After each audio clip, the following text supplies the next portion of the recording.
मोहब्बत हम बर्दाश्त कर गए, 370 हड्डी कुछ नहीं बोला। हम बर्दाश्त कर गए, ट्रिपल तलाक तुमने पास करा लिया क्योंकि हम इस देश में अमन और शांति को बहाल रखना चाहते थे। हम बर्दाश्त कर गए कि बाबरी मस्जिद का फैसला प्रेशर में तुमने अपने पक्ष में करा लिया। लेकिन आपको दावत देता हूं कि आपको हमारे सामने आए और उस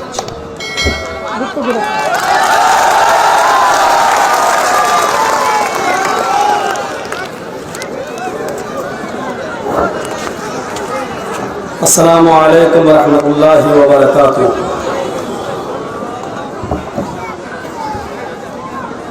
अल्हम्दुलिल्लाहि वहदह वस्सलातु वस्सलामु अला मन ला नबिय्य बअदह अम्मा बअद। औज़ु बिल्लाहि मिनश शैतानिर रजीम। बिस्मिल्लाहिर रहमानिर रहीम। वला तहिनु वला तहज़नु व अंतुमुल अलौना इन कुंतुम मुमिनीन। खामोश मिजाजी तुम्हें जीने नहीं देगी।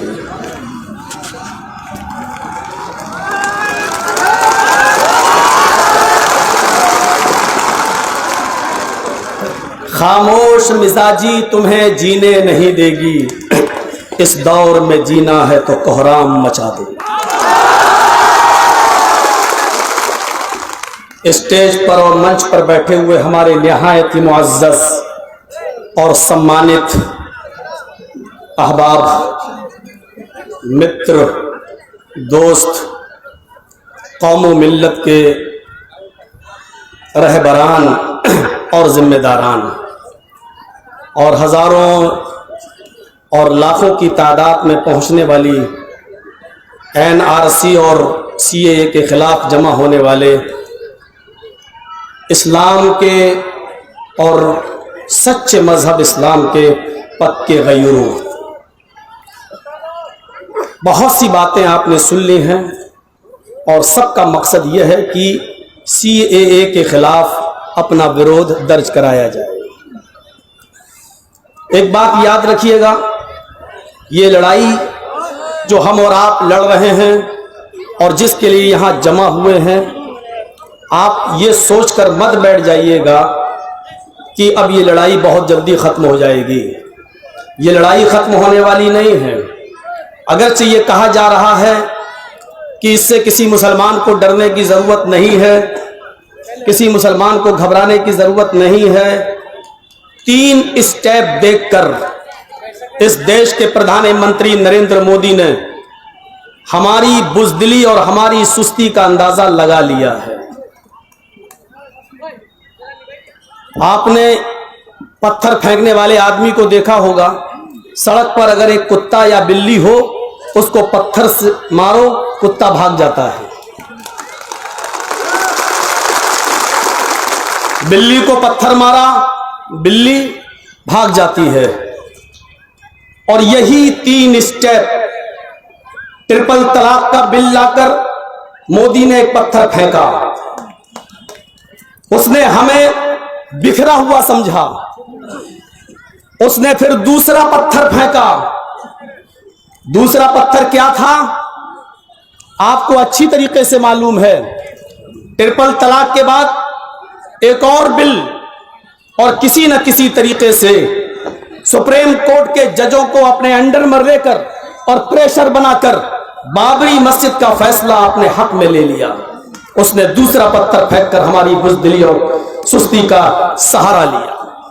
फिर उसने एक और पत्थर फेंका, यह देखने के लिए कि मुसलमान किस हद तक पस्त हैं। कश्मीर से धारा 370 को हटाया और उस पर भी उसने हमारे सब्र का इम्तिहान लिया है। लेकिन इस मर्तबा बेचारा धोखा खा गया, क्योंकि उसने ये पत्थर किसी कुत्ते और बिल्ली पर नहीं, उसने ये पत्थर मधुमक्खी के छत्ते पर फेंका है। उसको अंदाजा है पत्थर फेंकने वाला भी वही, मारने वाला भी वही, लेकिन मधुमक्खियां वह नहीं हैं जो पत्थर फेंकने वाले को छोड़ दें। ये सारी मधुमक्खियां अपने छत्ते से टूटकर मोदी जी तुम्हें ऐसा नोचेंगी, ऐसा खाएंगी कि या तो तुम्हें ये कुर्सी छोड़ना पड़ेगी या तुम्हें CAA का बिल वापस लेना पड़ेगा। इस मर्तबा तुमने मधुमक्खी के छत्ते पर अपना पत्थर फेंका है, पत्थर। अल्लाह का हर काम हिकमत से भरा हुआ होता है। बहुत से मौलाना लोग यहां पर अपनी अपनी बात कह रहे थे, लेकिन मैं इसको उल्टे तरीके से सोचता हूं।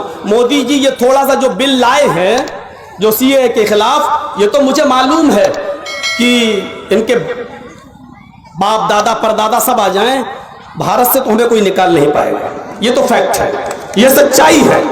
हम इतनी आसानी से निकलने वाले नहीं हैं, ना हमें कोई इतनी आसानी से निकाल सकता है। लेकिन हम इसको थोड़ा सा, हो सकता है कि मेरा विचार आप लोगों से अलग हो। मैं ये सोचता हूं कि ये बहुत अच्छा एक इन्होंने जो ये इस्तेमाल किया है सीए का बिल लाकर, एक तरीके से इसमें भी अल्लाह की कोई हिकमत है। हम मौलाना लोग सारे उलमा को और सारे फिरकों में बटे हुए लोगों को एक प्लेटफार्म पर लाने की कोशिश कर रहे थे, लेकिन हम लोग, तेरे पीछे मेरी नमाज नहीं, मेरे पीछे तेरी नमाज नहीं, तेरा जनाजा फला ने पढ़ लिया, निकाह टूट गया, हम लोग इसी में लगे हुए थे। मोदी जी ये आपका बहुत बड़ा एहसान है, हम मुसलमानों पर बहुत बड़ी कृपा है आपकी कि आपने हम तमाम मुसलमानों की यूनिटी को जगा दिया है और एक प्लेटफार्म पे कायम कर दिया है। एक प्लेटफार्म पर आप हमको ले आए हो। अब जब हम एक प्लेटफार्म पे आ ही गए हैं, तो अब हम सो रहे थे तब तक सपना देख रहे थे। अब हम सपना नहीं, अब इस सीएए को हकीकत में हटा कर दम लेंगे, इसको हटाकर हम सांस लेंगे, और उस वक्त तक हम अपने आप को चैन और नींद की सांस हम नहीं सोएंगे जब तक कि आप यह ऐलान न करें या सुप्रीम कोर्ट इस बिल पर स्टे न लगाए। हम उस वक्त तक, अब तो हमारी औरतें भी जाग चुकी हैं, हमारी महिलाएं भी जाग चुकी हैं, और जब महिलाएं किसी कौम की जाग जाएं तो याद रखना बड़े बड़े हुकूमतों को तारे दिन में नजर आने लगते हैं।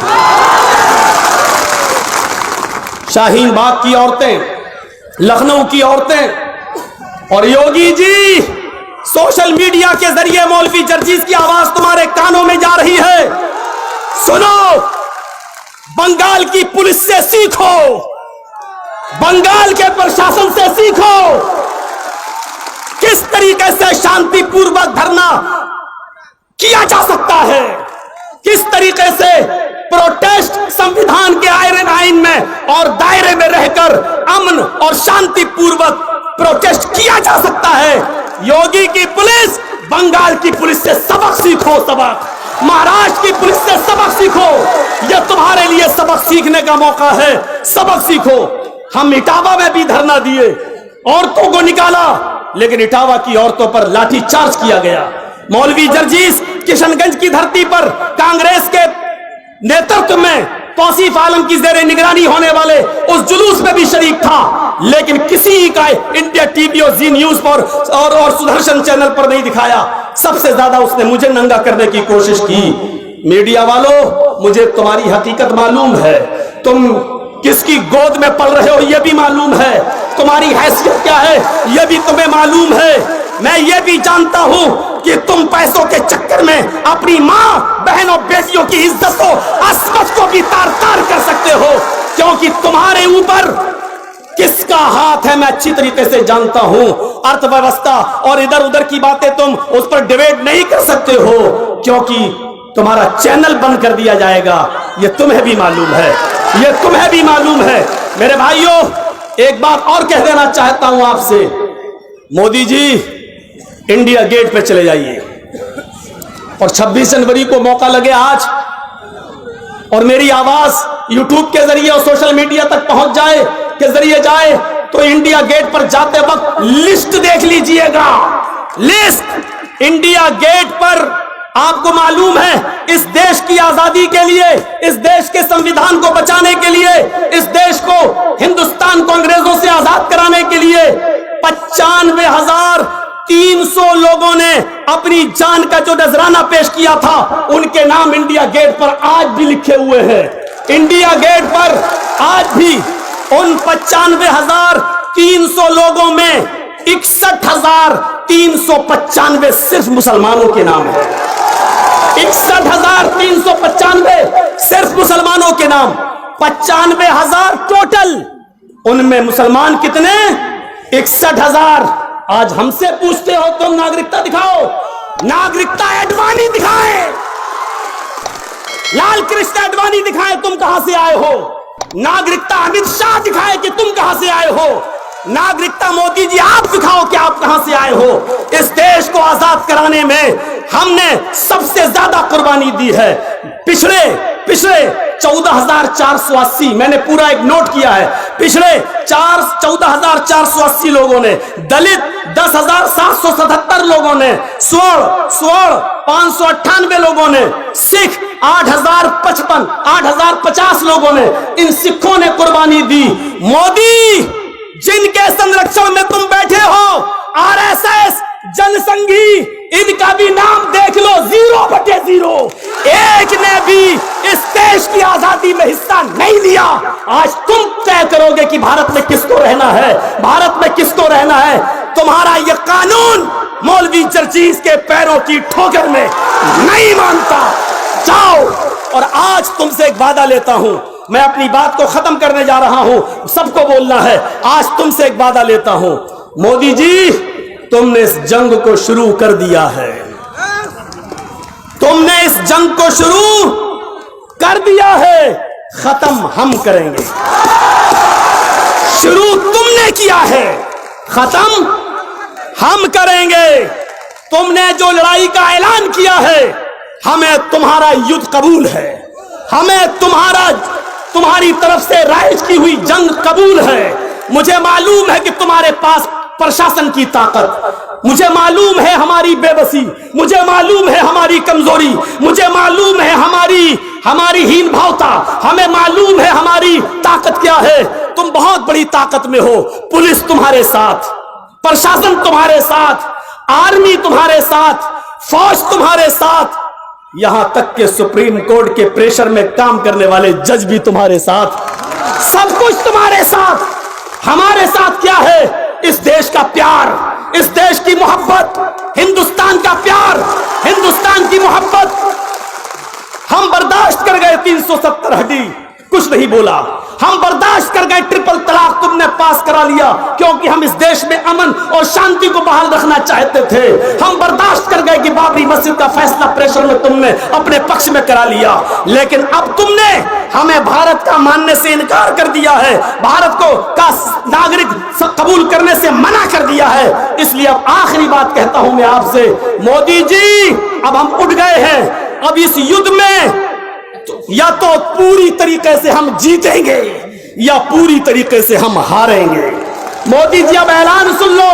हम इस बंगाल की धरती पर एक ऐलान करके जाते हैं, अब इस जंग के अंदर या तो तुम्हारी जीत होगी या हमारी जीत होगी। इस जंग में हम या तो पूरी तरीके से जीतेंगे या पूरी तरीके से हारेंगे।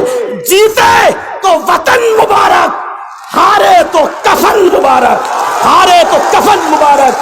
जीते तो वतन मुबारक, हारे तो कफन मुबारक। किसी भी सूरत में भारत नहीं छोड़ेंगे, रहेंगे इसी में, इसी मिट्टी में, और यहीं पर दफन हो जाना गवारा कर लेंगे। हमारी बॉडी को भारत की मिट्टी मिल जाए यही काफी है। हम दिन भर में 5 मरतबा नमाज पढ़कर इस देश की धरती को चूमते हैं 5 मरतबा। हमें इस देश की धरती का गद्दार न कहा जाए, इससे तुमसे ज्यादा हक हमारा है, तुमसे ज्यादा हकदार हम इस मुल्क में रहने के हैं। यही चंद शब्दों के बाद आपसे रुखसत होते हैं। यही है तो पैमान लेकर उठिएगा कि जीते तो वतन मुबारक, हारे तो कफन मुबारक। जय हिंद, जय भारत, हिंदुस्तान जिंदाबाद, डॉक्टर अंबेडकर का संविधान जिंदाबाद, भारत जिंदाबाद, संविधान जिंदाबाद, अंबेडकर जिंदाबाद। सारी सेकुलर पार्टियों और विपक्षी दलों का मोस्ट वेलकम, स्वागत, जिन्होंने हमारे इसमें हिस्सा लिया है और अब सब हमारे साथ आ चुके हैं। सारी विपक्षी पार्टी, गए दिन के तन्हा था मैं अंजुमन में, गए दिन के तन्हा था मैं अंजुमन में, अब यहां मेरे चाहने वाले और भी हैं। अस्सलाम वालेकुम रहमतुल्लाह।